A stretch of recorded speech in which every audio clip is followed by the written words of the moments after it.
So, I don't know if you already think this, but it's something I think. I have one of the weirdest jobs in the world. I don't think it would be an exaggeration to say, I'm not sure if you could find two people, even two people in the same church who would agree on exactly what a pastor is and what a pastor should be doing. I remember one of my earliest experiences with this. Pastor Dave hired me right as we moved into this building, and then 6 months later, completely burnt out, he left. And we spent the next 11 months looking for another pastor. And that process was fascinating for me, a young Christian. I still remember some of the results of a survey that was sent out. We asked the question, what are the 3 most important skills or abilities that you expect to see in your pastor? And there were like 20 different things on the list. It was just check the top 3. And things like preaching and vision casting and counseling and evangelism and on and on. And I'm not kidding.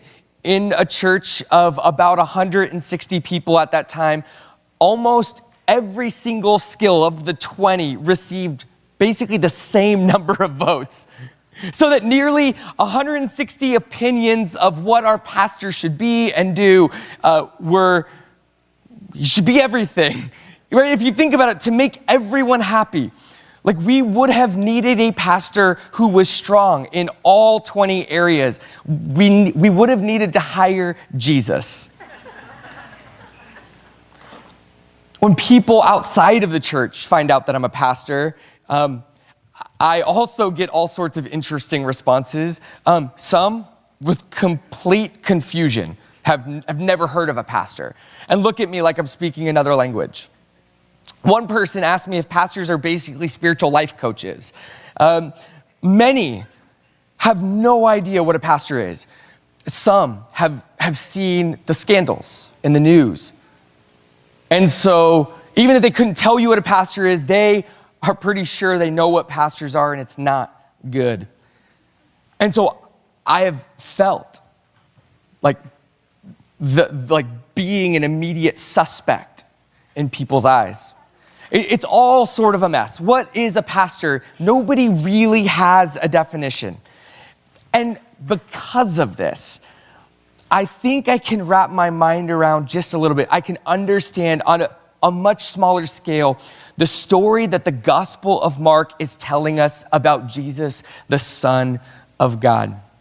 So if you have your Bibles, open with me to the Gospel of Mark, the very beginning, first chapter, first verse, where we read, the beginning of the gospel of Jesus, Messiah, the Son of God. Mark is telling us right at the beginning that this is good news about Jesus, who is the Messiah and who is the Son of God. That the entire book, this entire gospel is about this. When you read it, this is what you should be looking for. Every detail, every story, it's all there to explain and emphasize that Jesus is Messiah, the Son of God. There's only one problem, and it was a big problem in the ancient world. Son of God meant a lot of different things to a lot of different people, much like the word pastor does. The Roman emperor claimed he was a son of God.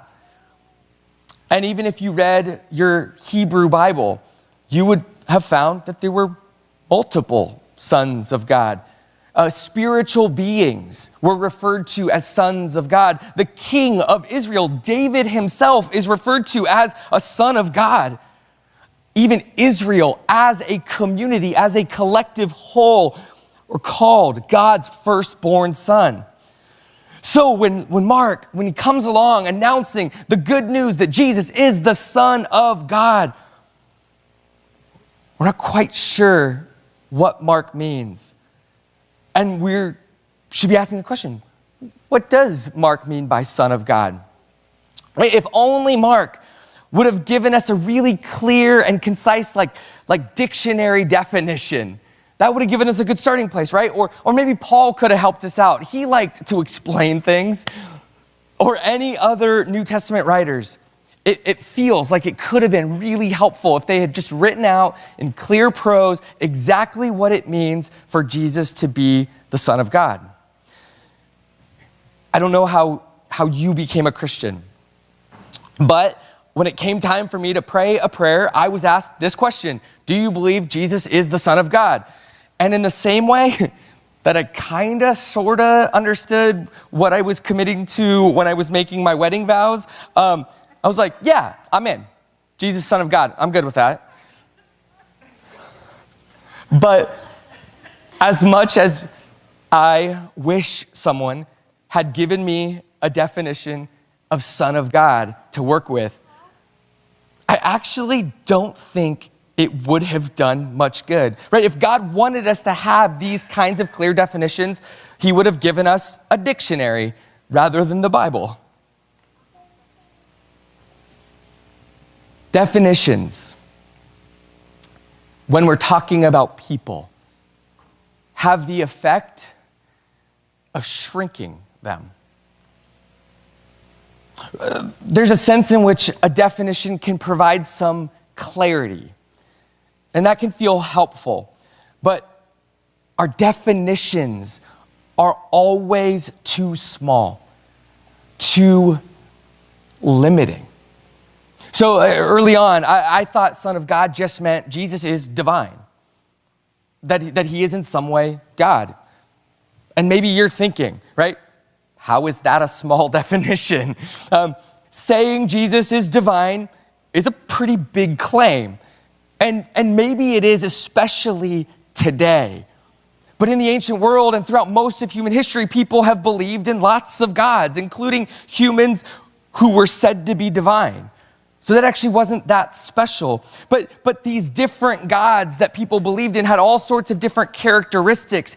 Most people believed that these gods had powers, and most of them did pretty terrible stuff. The early followers of Jesus didn't think Jesus was just a god like any of these others.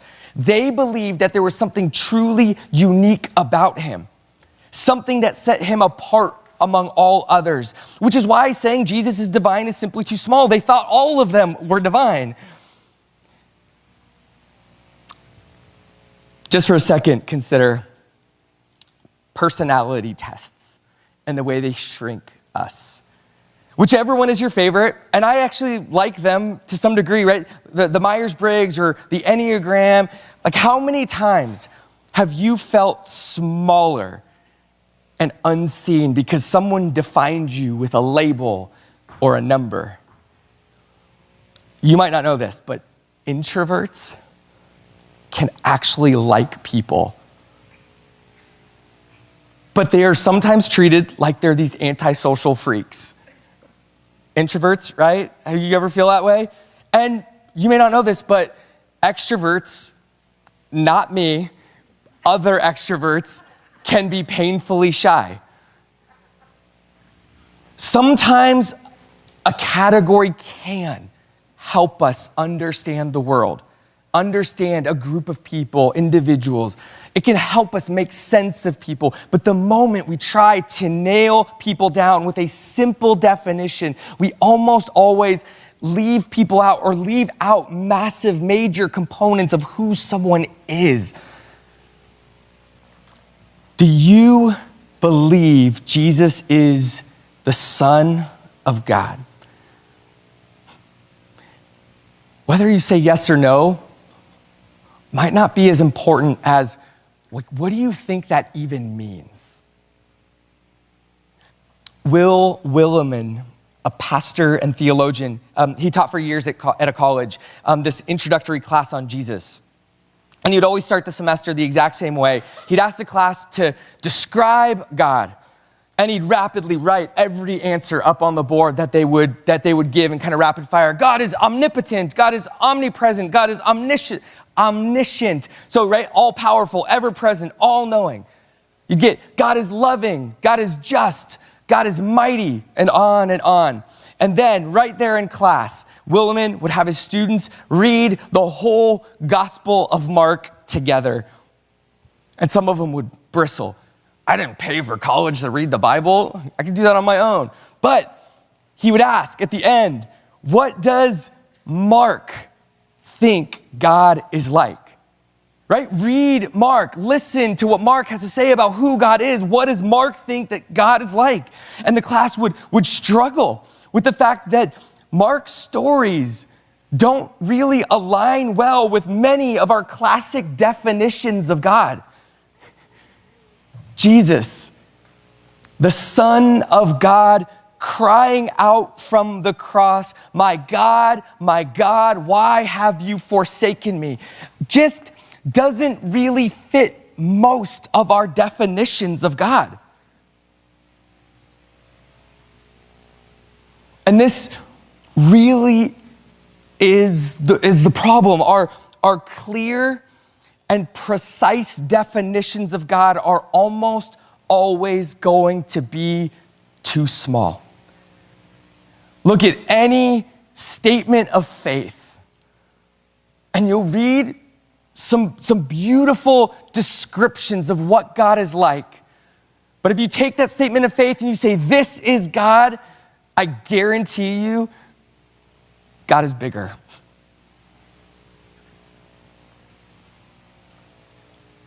Our definitions of God will usually be so small, or at least too small, so that when Jesus actually shows up in our life and in the world, we either won't recognize him or we'll crucify him.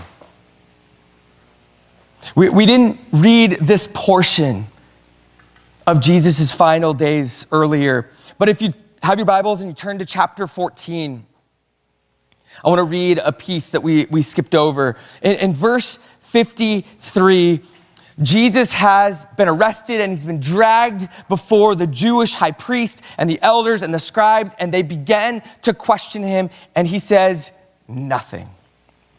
And then in verse 61, the high priest asked Jesus, are you the Messiah, the Son of the Blessed? Notice how spiritual the high priest is. Like most Jews of his day, he avoided saying God's name. This was an act of reverence. It's like how in Matthew's gospel, the kingdom of God is referred to as the kingdom of heaven. Here, the high priest has very specific rules about how to honor God, and he has very specific definition about who God is and what God can do, so that when Jesus responds, I am, and you will see the Son of Man seated at the right hand of power and coming with the clouds in heaven, the high priest has no option but to freak out. In verse 63, the high priest tears his garments and declares that this is blasphemy. And together the leaders, they condemn Jesus, the Son of God, to death. But, of course, right, if you've been reading Mark's story, this won't surprise you. Confronted by the high priest, asked if he's the Son of God, Jesus acknowledges that he is. But more than that, he ties this phrase to the phrase that he has been using all along the way as he's been traveling to Jerusalem throughout the gospel. Jesus is the Son of Man. He is the human one. At every point in the last several chapters, Jesus has been announcing that he's going to suffer and die in Jerusalem.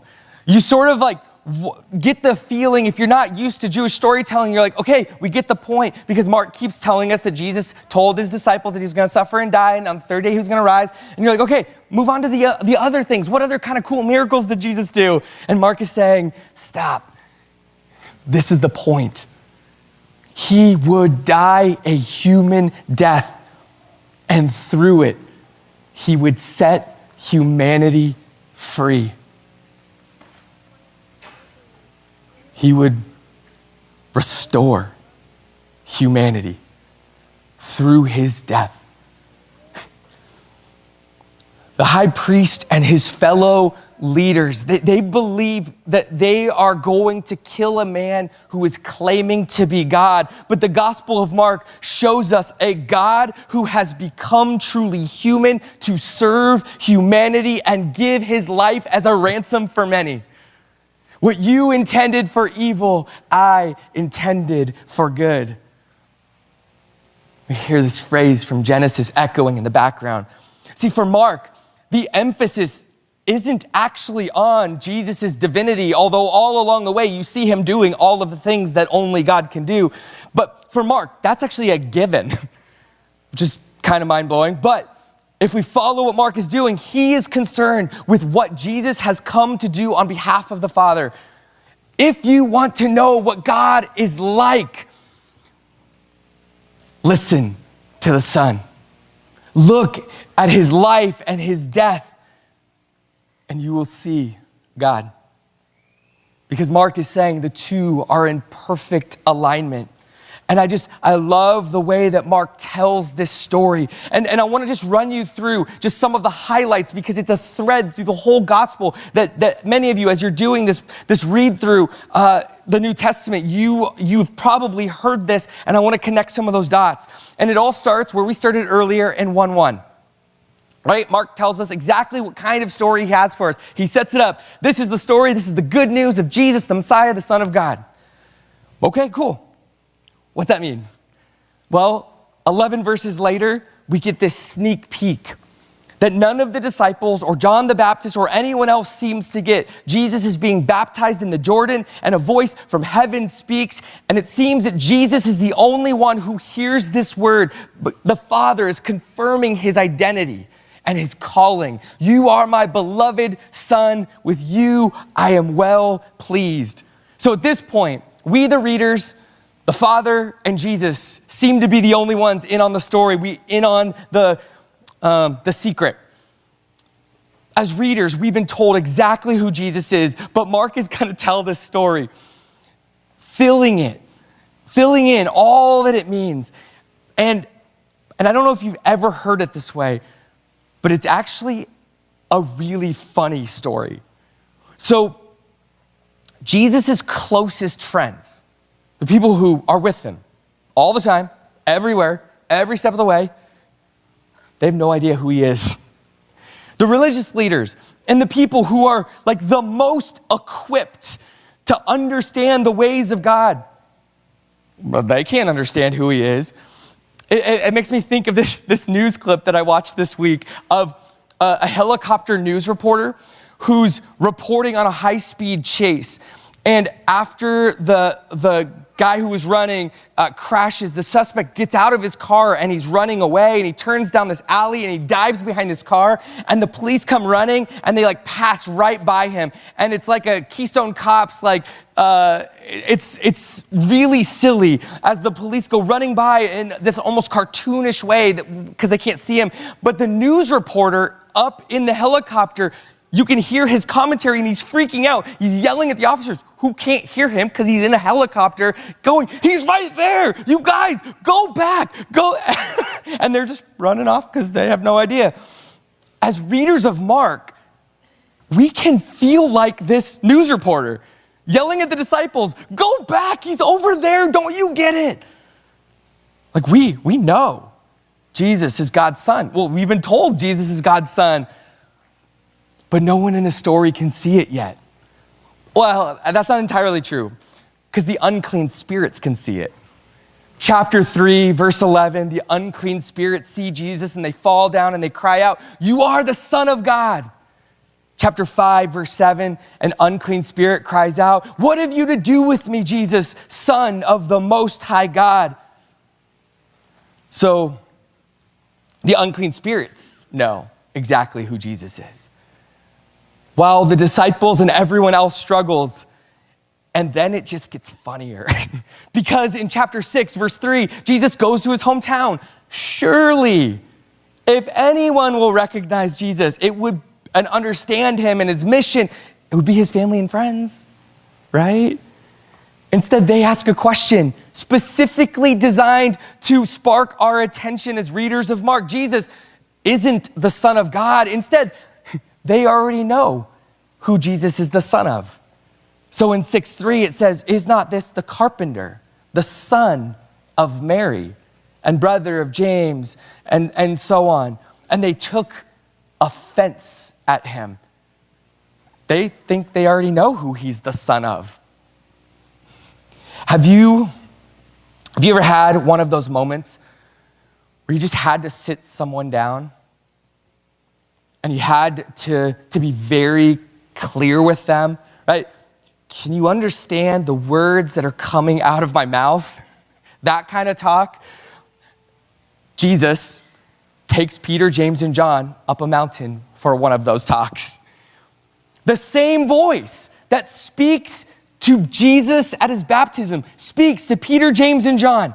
Chapter 9, verse 7, we're told, a cloud overshadows them and a voice comes out of heaven. Do you understand? This is my beloved son. Listen to him, they're told. And I love this. God doesn't give them a definition. He just tells them, this is who Jesus is. Let's go. He tells them exactly what it means, that he, whatever else they think is happening, is worthy of their trust and that they should listen. That his words are good and where life is found. But then they walk back down the mountain, and Mark tells us they're confused and they're questioning what just happened. Direct, this is who Jesus is. And they walk away. What was that? Chapter 12 then, Jesus actually tells the religious leaders as he's approaching his death a parable. And in this parable, he identifies himself as the Son of the Father. This is like the most explicit he ever gets. This is the first time in Mark where Jesus explicitly identifies himself in this way. And immediately, what's the response? They're ready to arrest him. They're just looking for a time to do it. They understand exactly what he is claiming. And then a couple chapters later, Jesus is arrested and he stands before the high priest. And we've already heard that account. And then, when he's presented to the crowd, he's presented with an alternative. Jesus, the Son of God, is presented in place of Barabbas, Bar, the Son, Abbas, the Father. Will you choose the Son of God or will you choose the Son of the Father? Can you tell the difference? Do you know what God has come to do? If you're presented with two people to follow, will you choose the one who lays down his life for all of humanity, or will you choose the criminal? Now, not everybody would have seen him as a criminal. He was a revolutionary. He was eager to fight Rome and to help the Jewish people reclaim their identity. They chose the Son of the Father. There's one last reference to the Son of God in Mark. We've hit them all. Consider this for a second before we get there, though. Up until this point, only the unclean spirits have confessed Jesus as the Son of God. The religious leaders couldn't recognize him as the Son of God. His hometown friends and family didn't recognize him as the Son of God. His disciples couldn't see. And even the three disciples who were explicitly told from a voice in heaven, this is my son, they've got nothing. And so Jesus is crucified. He is tortured and he is killed as a blasphemer. He's mocked and he's reviled for hours as he hangs on the cross. God, the God of the universe, is crucified by the people who were made to bear his image.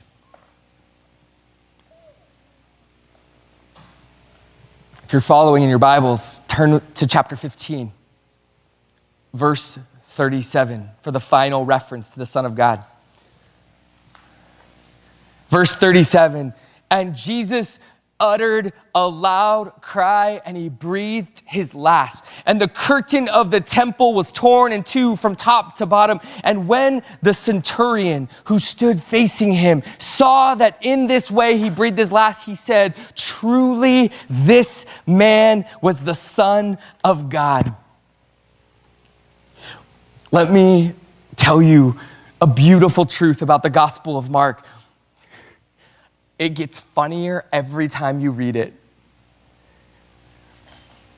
Two things happen as Jesus takes his final breath that are hilarious. The curtain in the temple, the veil, the important, critical barrier that kept people out of the Holy of Holies, the most holy place where God himself dwelt. The presence of God was supposedly in that place. It is ripped open. And you know what's inside? Nothing. There's nothing in there. Israel's religious leaders had been fighting to preserve a religious system that had long been empty. God's presence wasn't in that little square room. If God wasn't in the Holy of Holies, where was he? He was hanging on the cross, hung there by the very people who thought they were defending him, the very people who thought he was in that room. Seriously, this is hilarious in a really tragic way, but also really funny. Like when you can sort of see the ways that we also walk in these same sorts of ways of thinking we have God figured out. And if that's not enough, Mark actually takes it one step further. Standing next to Jesus on the cross, watching Jesus die is a Gentile, a foreigner, an outsider, an enemy. And he is the first one to see what no one else can see. No religious leader, no family member, or even disciple has been able to see it, that Jesus is the Son of God. How does he come to see it? Because of Jesus' death, we're told. That there's something about who Jesus was and the way that Jesus died that broke everything open for this Roman soldier, his heart and his eyes, and he saw what no one else could see. And the key, Mark is telling us, is the cross. What is God like?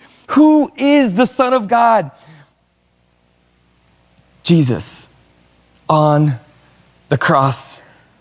That is where we start. This is who God is. This is what God is like. And I ask you this morning, as you look at the cross, can you see the beauty of God giving his life for all of creation? Is God giving you the eyes of the centurion? There is something about this vision of Jesus that draws us, but there is something about the way that the world has shaped us and formed us that will keep us calling out for Barabbas. It's amazing that God just doesn't give us definitions, right? But I have great news for some of you who don't like failing tests. There is no test where you'll have to perfectly define in short answer form what is the Son of God. Instead, God just gives us stories. Stories of the Son of God. And he invites us to keep writing new stories as we walk with Jesus, as we listen to him, and as we obey him. God has given us stories, and God has given us a meal. So that every time we eat and we drink together, we have the chance to see the Son of God in all his glory crucified, so that all might live, so that you might live.